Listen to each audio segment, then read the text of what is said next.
हिंदीमध्ये पिछडा वर्ग म्हणतो, इंग्लिशमध्ये अदर बॅकवर्ड क्लास म्हणतो आणि आम्ही इतर मागासवर्ग म्हणतो. या प्रवर्गाच्या निर्मितीचा बापच डॉक्टर बाबासाहेब आंबेडकर आहे. या 75,000 जातीचं ऑपरेशन, 6,000 जातीचं ऑपरेशन 3 प्रवर्गामध्ये म्हणजे तिळ्यांना जो जन्म दिला तो डॉक्टर बाबासाहेब आंबेडकर. असा आजचा पवित्र दिवस आहे. आज आमच्या ओबीसीचा बर्थडे आहे. त्यामुळे इथल्या ओबीसी बांधवांना त्यांच्या जन्मदिनाच्या लाख लाख शुभेच्छा. आणि तो जन्मदाता डॉक्टर बाबासाहेब.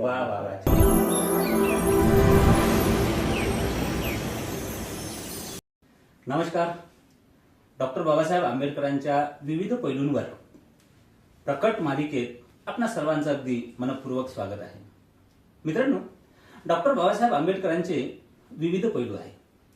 त्यांनी आपल्या उण्यापुऱ्या 65 वर्षाच्या आयुष्यामध्ये अनेक कार्य केलेली आहेत आणि तेही कार्य जगावर परिणाम टाकणारी, प्रभाव गाजवणारी आणि माणसाला उन्नत करणारी.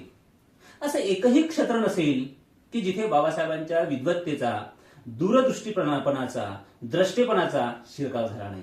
मित्रांनो, आज आपण अशा विषयावर बोलूया जो विषय डॉक्टर बाबासाहेब आंबेडकरांचं एक वैश्विक कार्य व्यक्त करतो. डॉक्टर बाबासाहेब आंबेडकर आणि ओबीसी. अर्थात डॉक्टर बाबासाहेब आंबेडकरांनी ओबीसीसाठी काय केलं किंवा ओबीसीकडे पाहण्याचा डॉक्टर बाबासाहेब आंबेडकरांचा दृष्टिकोन कसा होता, या विषयावर चर्चा करण्यासाठी आपल्या स्टुडिओमध्ये आलेले आहेत यवतमाळ येथील ओबीसी जनजागृती जागरण यासाठी उभा आयुष्य खर्ची घालणारे सन्माननीय डॉक्टर विलास लीलाबाई दशरथजी काळे. मित्रांनो, अभ्यासक अभ्यासाने निर्माण करता येईल, पण कार्यकर्ता हा कार्याने घडत जातो. बऱ्याचदा तो जन्मावा लागतो.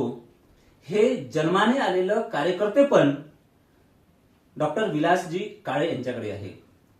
ते यवतमाळ नगरपालिकेमध्ये केंद्र समन्वयक म्हणून काम करतात. भारतीय पिछडा शोषित संघटनेच्या केंद्रीय कार्यकारिणीमध्ये ते सदस्य आहेत. मित्रांनो, ओबीसी क्रांती दल त्याचे ते संस्थापक आहेत. ओबीसी जनमोर्चाचे महाराष्ट्र उपाध्यक्ष, महात्मा फुले, डॉक्टर बाबासाहेब आंबेडकर स्मृती पर्व, समता पर्व जे यवतमाळमध्ये मोठ्या प्रमाणात होते आहे आणि या माध्यमातून जनजागृती होते आहे, त्यामध्ये त्यांचा सक्रिय सहभाग असतो. सामाजिक परिवर्तन पाक्षिकाचे संपादक सुद्धा ते आहे आणि तेली समाज काल, आज आणि उद्या या ग्रंथाचे लेखक सुद्धा आहेत. मित्रांनो, डॉक्टर विलासजी काळे झटतात कशासाठी, तर ओबीसीमध्ये जनजागृती व्हावी यासाठी. आणि जेव्हा आपण जनजागृतीचा विषय घेतो, ओबीसीच्या उत्थानाचा विषय घेतो, तर हे कोणत्या मार्गाने होईल, तर यासाठी डॉक्टर बाबासाहेब आंबेडकरांनी केलेले कार्य ओबीसीपर्यंत पोहोचले पाहिजे आणि ओबीसीचा विकास झाला पाहिजे. यासाठी डॉक्टर विकास काळे सर झटतायत. त्यांच्यासोबत अगदी दिलखुलास गप्पा मारूया. सर, साहित्य संवाद या युट्यूब चॅनलवर आपलं स्वागत आहे. धन्यवाद. सर, आपण डॉक्टर बाबासाहेब आंबेडकर आणि ओबीसी हा विषय घेऊन बोलतोय. अर्थात डॉक्टर बाबासाहेब आंबेडकरांची ओबीसीकडे पाहण्याची दृष्टी कशी होती किंवा एकूणच डॉक्टर बाबासाहेब आंबेडकरांनी ओबीसीसाठी काय केलं, मग ते ओबीसींना माहीत असेल किंवा नसेल तर काय केलंय, काय धोरण होतं, या संदर्भात आपण चर्चा करतो आहे. संवाद या युट्यूब चॅनलच्या सगळ्या प्रेक्षकांना माझा जय ज्योती, जय भीम, जय विज्ञान, जय संविधान, जय ओबीसी. सर, आज आहे 28 मार्च आणि साहित्य संवादच्या प्रेक्षकांना माहीत असेल किंवा नसेल, पण 28 मार्च 1928ला या देशात एक मोठी घटना घडली. 28 मार्च 1928ला या देशात एक मोठी घटना घडली आणि त्या घटनेला आजच्या दिवशी 98 वर्ष पूर्ण झाले. भारतामध्ये महात्मा फुल्यांनी मागणी केली होती तेव्हाच्या ब्रिटिश सरकारला की जात जातीच्या प्रमाणात कामे नेमाती अशी ही न्यायाची रीती. मग ब्रिटिशांनी महात्मा फुल्यांनाच विचारलं आम्ही काय केलं पाहिजे. फुल्यांनी सांगितलं प्रत्येक जातीची गणना करा. म्हणून 1871 साली पहिल्यांदा जनगणनेला सुरुवात झाली. पण तेव्हा जनगणना फक्त 5 लोकांची होत होती. हा. एक हिंदू, हा. एक मुसलमान, शीख, पारशी आणि ख्रिश्चन, हा. मुस्लिम, हा. या लोकांची जनगणना होत होती. हा. जनगणनेला सुरुवात झाली हा. आणि मग ब्रिटिशांपुढे पुन्हा लोकांना लक्षात आलं हा. की अशी लोक हा. जे ईश्वराला मानतात, हा. अशी लोक जे कडदोडा हा. घालतात, हा. अशी लोक जे मूर्तीपूजक आहेत, हा. अशा लोकांची संख्या शोधायची होती. हा. दुसरे असे लोक ज्यांना गावाच्या बाहेर विटाळल्या जात होतं, हा. त्यांची संख्या शोधायची होती. हा. हा. आणि अशी लोक जे जंगलात राहत होते, हा. हा. त्यामुळे त्या 5च्या ठिकाणी पुन्हा ह्या 8 प्रक्रिया सुरू सुरू झाल्या. झाले. हा. मग त्याला डिफ्रेस क्लास नावाचा शब्द बाबासाहेबांनी वा. दिलेला हा. आहे. हा. मग या सगळ्या प्रक्रियेमध्ये सायमन कमिशन आलं. हा. सायमन कमिशन भारतीय लोकांना त्यांचे न्याय हक्क अधिकार देण्यासाठी आलं. हा. हा. पण 28 मार्च आजच्या दिवशी, हा. 28 मार्च 1928 ला स्टार्च कमिशन भारतामध्ये आलं. बर. आणि भारतामध्ये असणाऱ्या 6000 जाती, हा. त्या प्रत्येक जातीमध्ये पोट जाती म्हणजे 72,000 जाती, हा. हा. या 72,000 जातींचं ऑपरेशन एका व्यक्तीनं केलं. त्या व्यक्तीचं नाव आहे डॉक्टर बाबासाहेब आंबेडकर. आंबेडकर. वा. स्त्री ही जन्मदात्री आहे, हा. कारण तिच्या योनीतूनच आपण सगळे जन्माला आले. हा. हा. परंतु या देशामध्ये, जगामध्ये असा एक क्रांतिकारक माणूस येऊन गेला हा. की या माणसानं आजच्या दिवशी, ज्या दिवशी तुम्ही या ओबीसीच्या प्रक्रियेवर मुलाखत घेत आहे, हा. तिळ्यांना जन्म दिला. वा. बाबासाहेब आंबेडकरांनी आजच्या दिवशी 28 मार्च 1928 ला हा. ओबीसी नावाचा प्रवर्ग तयार केला. हिंदीमध्ये पिछडा वर्ग म्हणतो, इंग्लिशमध्ये अदर बॅकवर्ड क्लास म्हणतो, हा. आणि आम्ही इतर मागासवर्ग म्हणतो. हा. हा. या प्रवर्गाच्या निर्मितीचा बापच डॉक्टर बाबासाहेब आंबेडकर आहे. वा. त्याही अंगानं ओबीसीचा खऱ्या अर्थानं आजचा जन्मदाता, आज ओबीसीचा बर्थडे आहे सर. छान. अदर बॅकवर्ड क्लासचा बर्थडे आहे हा. आणि त्याचा जन्मदाता डॉक्टर बाबासाहेब आंबेडकर. वा. वा. वा. वा. वा. एससीचाही आजच जन्म झाला आणि एसटीचाही आजच जन्म झाला. या 75,000 जातीचं ऑपरेशन, 6,000 जातीचं ऑपरेशन हा. 3 प्रवर्गामध्ये, म्हणजे तिळ्यांना जो जन्म दिला हा. हा. तो डॉक्टर बाबासाहेब आंबेडकर. असा आजचा पवित्र दिवस आहे. वा. वा. वा. वा. आज आमच्या ओबीसीचा बर्थडे आहे. वा. वा. वा. त्यामुळे इथल्या ओबीसी बांधवांना त्यांच्या जन्मदिनाच्या लाख लाख शुभेच्छा. आणि तो जन्मदाता डॉक्टर बाबासाहेब वा. वा. आंबेडकर वा. आहे. छान. माहीत नसलेलं सत्य प्रेक्षकांसमोर मांडण्याचा प्रयत्न केला की आज तो 28 मार्च 1928 ला स्टार्च कमिशन हा. हे आलं होतं भारतामध्ये आणि त्यामध्ये बाबासाहेबांची ओबीसीचा जन्म साक्ष झाला. झाली. वा. वा. वा. छान. ही जी भूमिका बाबासाहेब आंबेडकर, आमचा जन्मदाता डॉक्टर आंबेडकर आहे. हा. हा. हा. आणि त्यामुळे भारतामध्ये विषमतेचं वातावरण होतं. हा. प्रचंड प्रमाणात डॉक्टर आंबेडकरांच्या बद्दलचा द्वेष होता. हा. परंतु बाबासाहेबांनी कोणाचा द्वेष नाही केला. बिलकुल. त्यांनी तिळ्यांना जन्म दिला. हा. मग आता बापाची जबाबदारीच असते पोरांच्या हा. प्रत्येक हा. हा. विकासाच्या प्रक्रियेमध्ये हा. यावं. हा. हा. तर मग ब्रिटिश गव्हर्नमेंट समोर बाबासाहेबांनी वारंवार या सगळ्या प्रवर्गाच्या प्रक्रियेमध्ये हा. वेळ देण्यासाठी, यांच्या विकासासाठी हा. योजना आणण्याचा प्रयत्न केला. हा. आमचं दुर्दैव असं की शेड्यूल कास्टचे शेड्यूल तयार झालं, हा. शेड्यूल ट्राईबचं शेड्यूल तयार झालं. हा. हा. बाबासाहेब आंबेडकरांना ओबीसीचं शेड्यूल तयार करायचं होतं. हा. म्हणजे schedule caste, schedule tribe, other backward class. हा. हा. पण या ओबीसीचं शेड्यूल तयार नाही होऊ शकलं. हा. कारण एवढा मोठा भारत देश, हा. एवढ्या मोठ्या भारत देशातल्या एवढ्या मोठ्या जाती, हा. हा. एवढ्या मोठ्या जातींना अनुसूचित जातीमध्ये आणावं, अनुसूचित जमातीमध्ये हा. आणावं, हा जो मोठा प्रयोग बाबासाहेबांना करायचा होता. हा. त्याच्यातली एक महत्वाची गोष्ट तुम्हाला सांगतो. हा. हा. आता मी ज्या जातीत जन्मला आलो हा. त्या जातीबद्दल बाबासाहेबांचा प्रचंड अभ्यास. हा. तेव्हा कोणती हे सांगा. ही माझी तेली जात. तेली जात. हा. प्रचंड अभ्यास. जे मोदी स्वतःला आता म्हणून घेतात मी त्या हा. जातीचा आहे हा. म्हणून, हा. हा. तसे ते मोड घाणची आहेत. हा. हा. हा. त्यांनी स्वतःची जात ओबीसी मध्ये गुजरातमध्ये टाकून घेतली. हा. पण ठीक आहे, आमच्या जातीत जर कोणी येत आमचा त्याला विरोध नाही. हा. हा. पण हा. बाबासाहेबांनी, आता तुम्ही ज्या जातीत जन्माला आले हा. त्याला अनटचेबल हा. म्हणतात. हा. आम्ही ज्या जातीत जन्माला आलो आम्हाला अनसीएबल म्हणतात. हा. हा. म्हणजे आमचं तोंड सुद्धा पाहत नव्हतं. हा. हा. हा. ही सगळी भूमिका, सांस्कृतिक भूमिका हा. बाबासाहेबांनी इथल्या वेद, ऋचा, हा. पुराण याचा संपूर्ण अभ्यास केला. हा. आणि आम्ही सामाजिक, शैक्षणिक, आर्थिक आणि सांस्कृतिक दृष्ट्या मागास कशा आहोत हा. याचे पुरावे शोधले. हा. हा. तेव्हा मध्य प्रदेशमध्ये महाराष्ट्र होता सर. विदर्भ हा मध्य प्रदेशमध्ये होता आणि मध्य प्रदेशची राजधानी होती नागपूर. नागपूरला धोटेची प्रेस, या धोटेच्या प्रेसवर सातत्यानं मध्य प्रदेश मधले तेली समाज बांधव एकत्रित बसायचे. जात पंचायती होत्या, प्रत्येक जातीच्या जात पंचायती होत्या. तर त्या धोटेच्या प्रेसवर बाबासाहेबांनी त्यांचा एक खास अनुयायी पाठवला होता, एस.बी. सिंग चौरेशी या नावाचा. आणि बाबासाहेबांची इच्छा होती की तेली जात सुद्धा एससीच्या शेड्यूल मध्ये यावं, आम्ही शेड्यूल कास्टमध्ये यावं अशी बाबासाहेबांची इच्छा होती. तर बाबासाहेबांनी त्या एस.बी. सिंग चौरेशी यांना पाठवलं. धोटेच्या प्रेसवर नागपूरला बसवत होते आमचे समाज बांधव. आणि त्यांनी विनंती केली की तुम्ही अनुसूचित जातीमध्ये येण्यासाठी प्रयत्न करा. तर त्या एस.बी. सिंग चौरेशी याला आमच्या लोकांनी जवळ बोलवलं, त्याच्या गळ्यात चपलाची हार टाकली, त्याची गाढवावर बसून धिंड काढली, आम्हाला तू धेड बनवायला निघते का म्हणून. तर माझ्या पूर्वजांनी जे पाप केलं ना, त्या पापाचं प्रायचित्त घेण्यासाठी मी डॉक्टर आंबेडकर सांगत आहे. ही भूमिका आम्ही सातत्यानं मांडतो. पण हिमाचल प्रदेश असा एक राज्य आहे भारतातला जिथं अनुसूचित जातीच्या यादीमध्ये 55व्या क्रमांकावर तेली आहे. तर तिथल्या तेली समाज बांधवांना बाबासाहेबांनी एसी मध्ये टाकलं ना, त्यांना पूर्ण भारतातच टाकायचं. तर ही भूमिका मी तुमच्या समोर मांडली. म्हणजे त्यावेळेस महाराष्ट्रातील ओबीसींनी, मध्य प्रदेश मधला तत्कालीन मध्य प्रदेशातील ओबीसींनी जर बाबासाहेबांची भूमिका समजावून घेतली असती तर आज इथला ओबीसी हा शेड्यूल कास्टमध्ये असता आणि निश्चितच त्याचंही जे अनेक प्रथा परंपरांमध्ये तो आजही अवगुंठित झालेला आहे, तिथेच तो फसून राहिलेला आहे, त्यातून मुक्तता झाली असती. एक नवा विज्ञानवादी विचार जो बाबासाहेबांनी या समाजाला दिला तो घेता आला असता आणि आपल्या विकासाचे मार्ग त्याला चोखाळता आले असते.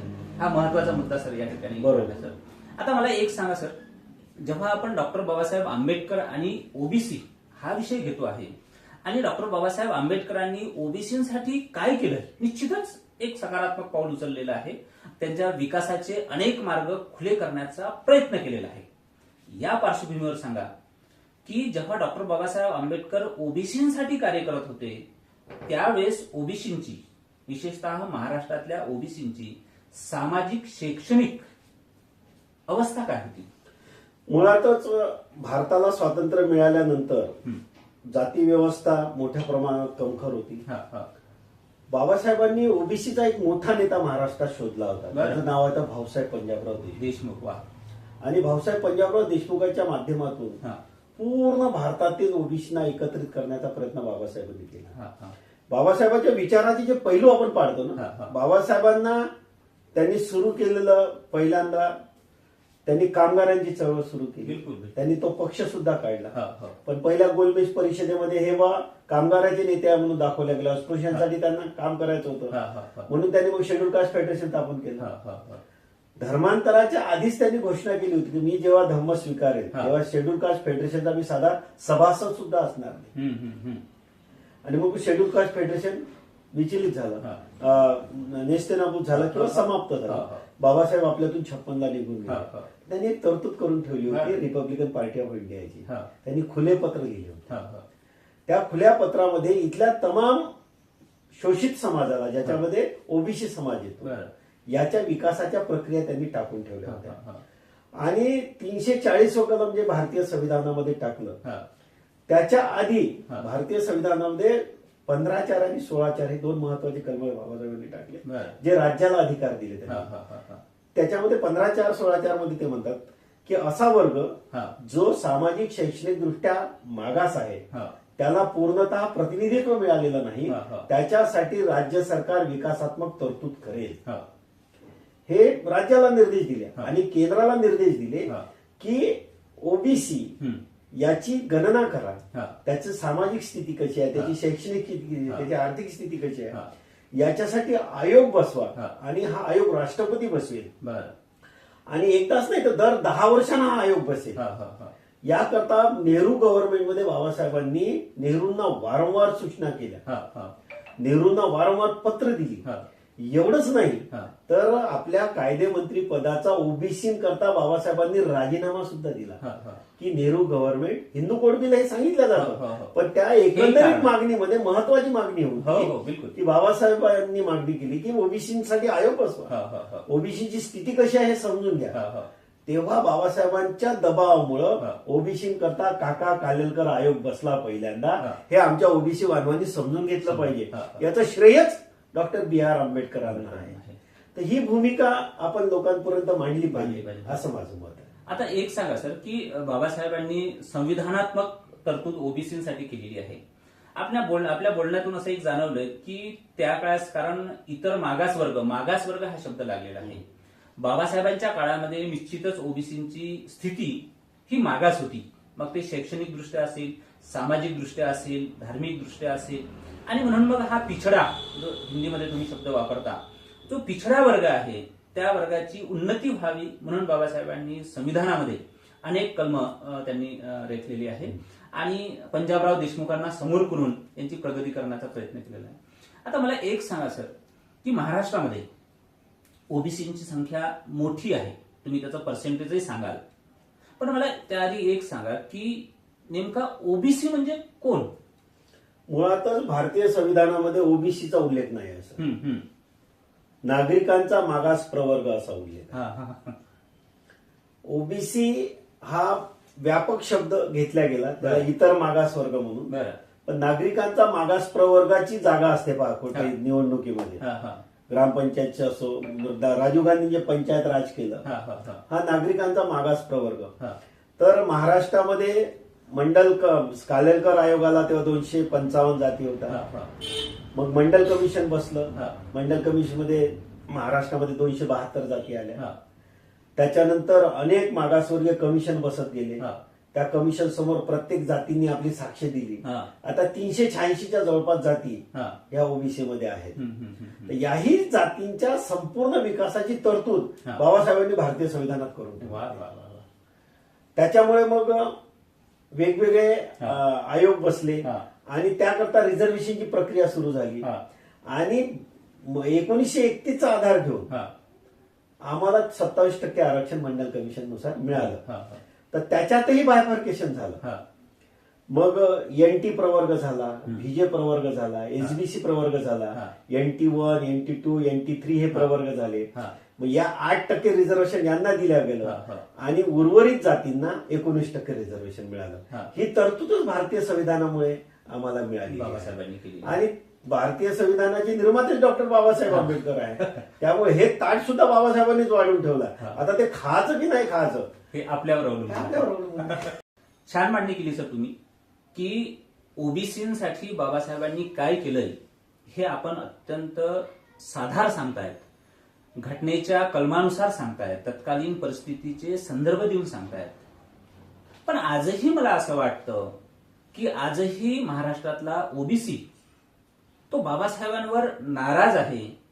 त्यांचं मत असं आहे की बाबासाहेब फक्त दलितांचे, बाबासाहेबांनी जी तरतूद केली फक्त दलितांसाठी केली, ओबीसीसाठी काहीच केली नाही. ही जी समजूत म्हणण्यापेक्षा गैरसमजूत आहे. या संदर्भात काय सांगा? इथल्या ओबीसींना जवळ येत असताना बुद्धाचं एक महत्वाचं वाक्य आहे. आनंद जेव्हा तथागताला विचारतो की तथागता ही माणसं आपलं ऐकत नाही तेव्हा आपण काय केलं पाहिजे, तथागत असं म्हणतात की तुम्ही त्यांच्या दुःखावर चर्चा करा. इथल्या तमाम आंबेडकरवादी फुलेवादी लोकांनी जर ओबीसीच्या दुःखावर चर्चा केली, जसं बाबासाहेब आंबेडकरांनी तरतूद करून ठेवली पण त्याची अंमलबजावणी करणारी जी यंत्रणा आहे ती यंत्रणा कशा पद्धतीने ओबीसीना फसवत आहे. जसं एससीला 100% स्कॉलरशिप मिळते, एसटीला 100% स्कॉलरशिप मिळते, ओबीसीला 50% स्कॉलरशिप मिळते. मग आमच्या एससी आणि एसटी भावांनी म्हणावं ना की बाबा रे आम्हाला बाबासाहेबांनी 50% 100% दिलं, तुम्हालाही 100% मिळालं पाहिजे. याची तरतूद सर रोहित वेमुला आणि पायल तळवी यांच्या मातोश्रींनी केली.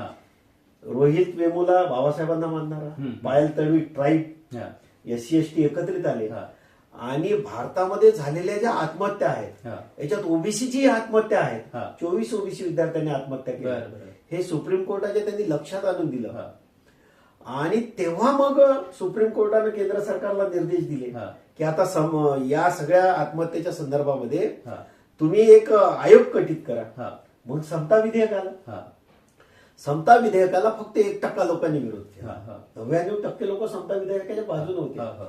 ओबीसी भावांनी हे समजून घेतलं पाहिजे हा. की समता विधेयकाला विरोध करणारे जे 1% लोक आहेत ते कोण आहेत. हम्म. तुमच्या हिताकरता असलेल्या गोष्टीसाठी ते विरोध करत आहेत. हा. तर एका तुम्हाला आनंदाची गोष्ट सांगतो सर की हा. आमचं अज्ञान कसं आहे. हा. मंडल कमिशन हा ओबीसी साठी, हा. पण मंडल कमिशन लागू हो करो वरना खुर्ची खाली करो हा. हे आंदोलन करणारे कांशीरामजी, हा. हे आंदोलन करणारे श्रद्धेय बाळासाहेब आंबेडकर हा. आणि तमाम आमचा बुद्धिस्ट बांधव एससी प्रवर्गातील बांधव निळा झेंडा हातात घेऊन हा. त्यांनी आंदोलन केलं. हा. आमच्या ओबीसी लॉट हे त्यालाच मागत आहे. हा. हा. हे अज्ञान होतं. हा. हा. हा. पण मामा देशमुख आहे, जैमिनी कडू आहे, कर्पुरी ठाकूर आहेत, लालू प्रसाद यादव आहेत, हा. शरद यादव आहेत, हा. नागेश चौधरी साहेब आहेत, हा. विजय बाबुळकर आहे, मधुकर वाघमारे आहेत, हा. यशवंत सारे, किशोर जंगले हा. या लोकांनी मोठ्या प्रमाणात हा. ओबीसी बांधवांनी हा. हे आपलं आंदोलन हा. आहे. यवतमाळ जिल्ह्यामध्ये केशवराव खिल्लारेच नाव हा. आपण हा. घेतलं पाहिजे. बाळासाहेब गावंडे, हम्म. दशरथ मडावी, हा. उत्तम बरवट, हा. भानुदास केळझरकर, हा. पिंगे होते त्या काळात आमचे हा. ओबीसी हा. बांधव, हा. फाले गुरुजी, हे सगळे ओबीसी बांधव हा. बाळासाहेब आंबेडकर आणि कांशीरामजीच्या चळवळीत काम करणारे. हा. एक जुंबळे म्हणून आमचे सहकारी होते एमएससी मध्ये काम करत हा. ते सातत्यानं एक शेख मेहबूब आलम मुस्लिम माणूस हा. होता. हा. हे ओबीसीना जागृत करत होते हा. की बाबासाहेबांनी आपल्यासाठी काय काय करून हा. ठेवलं. हा. तर या पद्धतीची भूमिका ओबीसींनी स्वीकारली पाहिजे, समजून घेतली हा. पाहिजे. फक्त जर समजून घेत नसेल हा. तर त्याचा सत्यानाश ठरलेला आहे सर. मला एक तुमच्या याच्यातून जाणवलं सर की जो शिक्षित वर्ग आहे, बहुतांश शिक्षित वर्ग आहे, त्यांनी जे कार्यकर्ते म्हणून आपण त्या कार्यकर्त्यांनी बाबासाहेबांना समजून घेतलंय. त्यांचा जो बाबासाहेबांचा ओबीसी संदर्भात विधायक दृष्टिकोन होता, विधायक विचार होता, तो समजून घेतला. पण आजही ओबीसी मधला अनेक अशिक्षित वर्ग म्हणू किंवा फार अभ्यास नसलेला वर्ग म्हणू, तो मात्र आजही बाबासाहेबांना पाहिजे त्या प्रमाणात मानत नाही. इथे ओबीसी कमी पडले की बाबासाहेबांचा विचार कमी पडला त्यांना समजून सांगण्यामध्ये? तुम्हाला काय वाटतं सर? सर याच्यामध्ये दोन गोष्टी आहेत. हा. जर विवेकवादी चळवळी आक्रमकपणे जर इथं चालल्या असत्या हा. तर माणसं जोडण्याची प्रक्रिया सुरू झाली असती. बरं. विवेकवादी चळवळीत चालल्या नाही. हा. हा. हा. मी मोठा झालो ना, हा. हा. हा. झालं माझं घर, माझं कुटुंब, माझी मुलं, हा. माझे बायकोकडचे नातेवाईक, वडिलाकडचे सुद्धा नाही. ही सुशिक्षित माणसाची मोठी अडचण आहे. हा. हा. मग मी दुसऱ्याला सांगणारच नाही ना. हा. हा. जे जे आपण अशी ठावे इतरांना सांगावे, हा. हुशार करून सोडावे सगळं जन, हा. हे आपल्या वारकरी संप्रदायाचं वाक्य आहे. हा. हा. पण आंबेडकरी चळवळ समजून घेतल्यानंतर हे वाक्य आपण अंमलात आणतो. हा. पण जे समजूनच घेत नाही, हा. जे जे आपण अशी ठावी इतरांना कळूची नाही, हा. व्यक्तिगत असावे हा. स्वतःसाठी, हा. हा. ही भूमिका मोठ्या प्रमाणात झाली. हा. हा. हा. पण समतावादी चळवळी जर चालल्या तर ओबीसी हे निश्चित समजून घेईल. हम्म.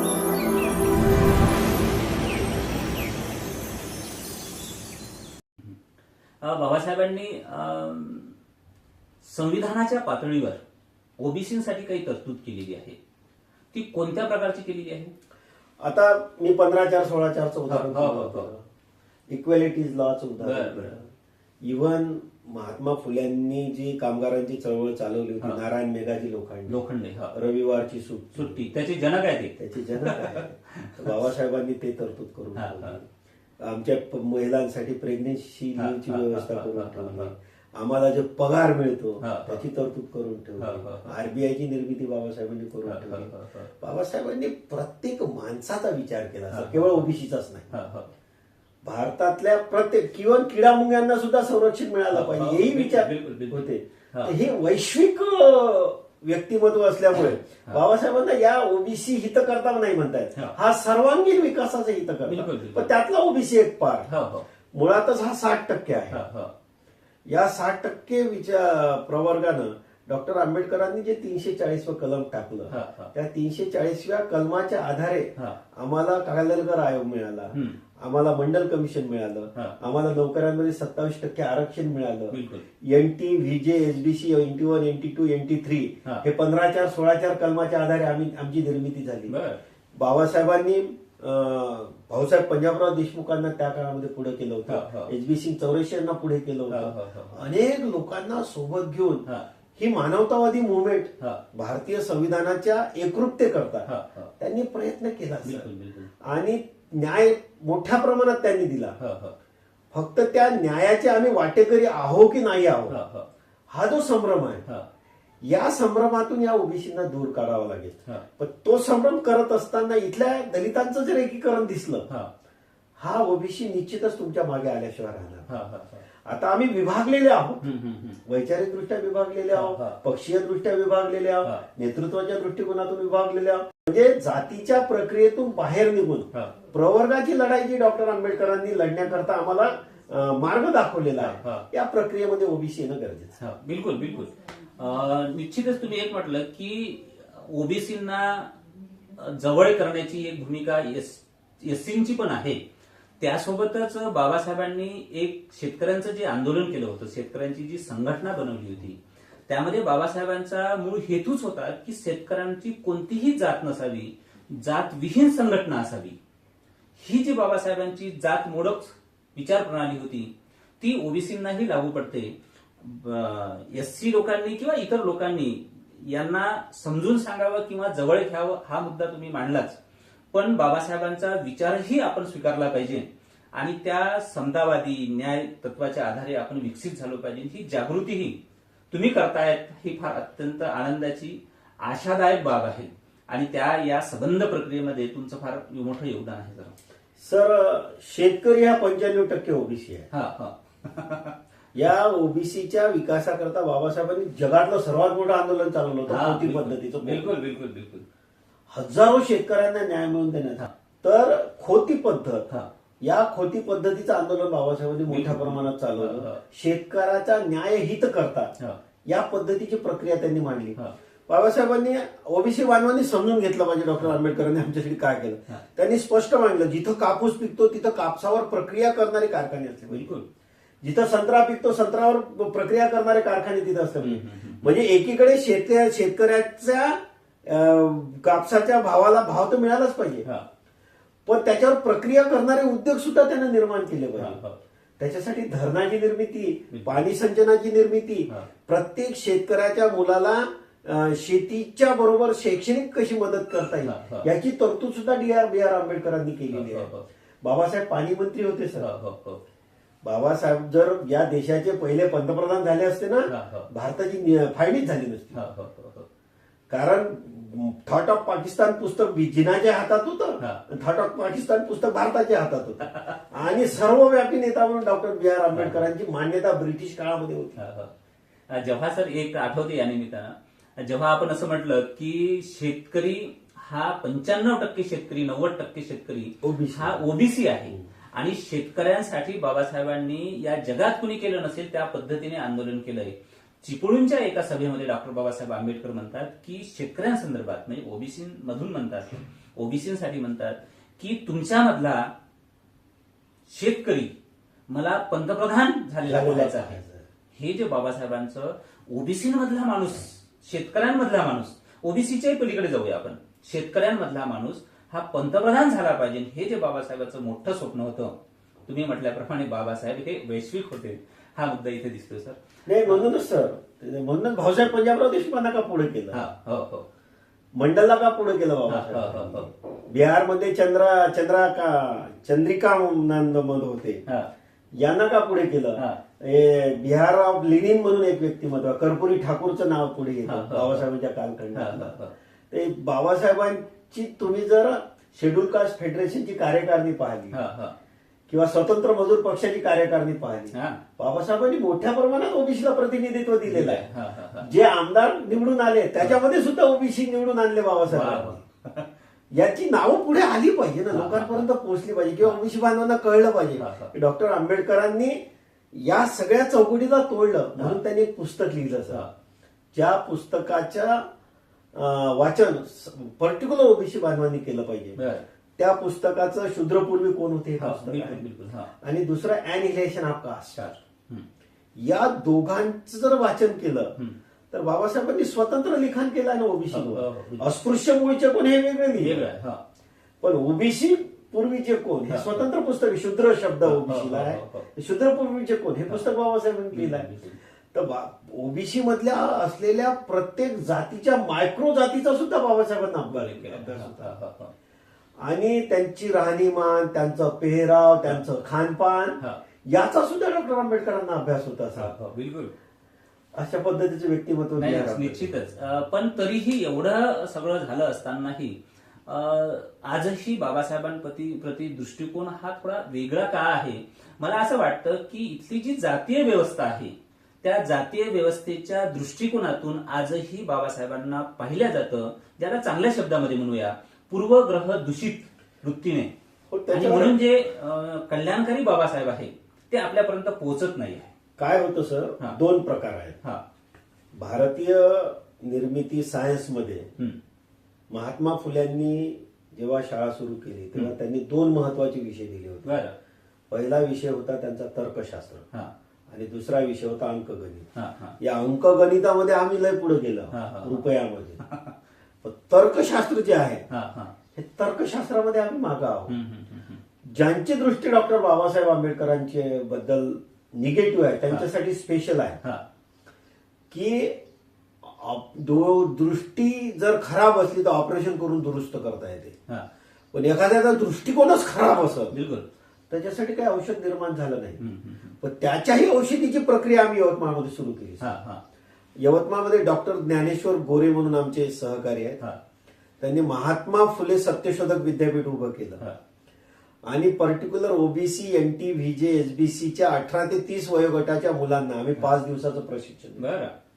आणि त्या प्रशिक्षणामध्ये डॉक्टर आंबेडकर आमचे कसे, डॉक्टर आंबेडकरांची भूमिका आमच्या प्रती कशी, भारतीय संविधानानं आमच्यासाठी काय केलं, भारतीय संविधानाच्या पूर्वीचा भारत, भारतीय संविधानाच्या नंतरचा भारत, ओबीसीच्या एकंदरीत विकासाची जी प्रक्रिया आहे ही प्रक्रिया आम्ही त्यांना समजावून सांगतो. आता बाबासाहेब आंबेडकरांनी एक महत्वाचा मुद्दा मांडला सर, एससी एसटी ओबीसी 3 प्रवर्ग आहेत, ओबीसी एससी एसटी 3 प्रवर्ग आहेत. बजेटमध्ये ओबीसी एससी साठी 18,000 कोटीची तरतूद आणि आपल्या एसटी साठी सुद्धा तरतूद आहे, ती आहे 15,000 कोटीची. ओबीसी साठी 4,700 कोटीचीच तरतूद आहे. बाबासाहेबांनी हा भेदभाव केला नाही. बाबासाहेबांनी सर्वांना सारखं द्या. याचं मुळातच कारण आहे की एससीला मोजल्या जातं भारतीय स्वातंत्र्य मिळाल्यानंतर, एसटीला मोजल्या जातं, ओबीसीला मोजल्याच जात नाही. यांची लोकसंख्या किती हे माहीत नसल्यामुळे 95,000 कोटी दरवर्षीचे ओबीसीचे मिळत नाही, जे बाबासाहेबांनी आपल्या वाट्याला देऊन ठेवलेले आहेत. ते 95,000 जर मिळवायचे असेल तर ओबीसीची जातनिहाय जनगणना होणं गरजेचं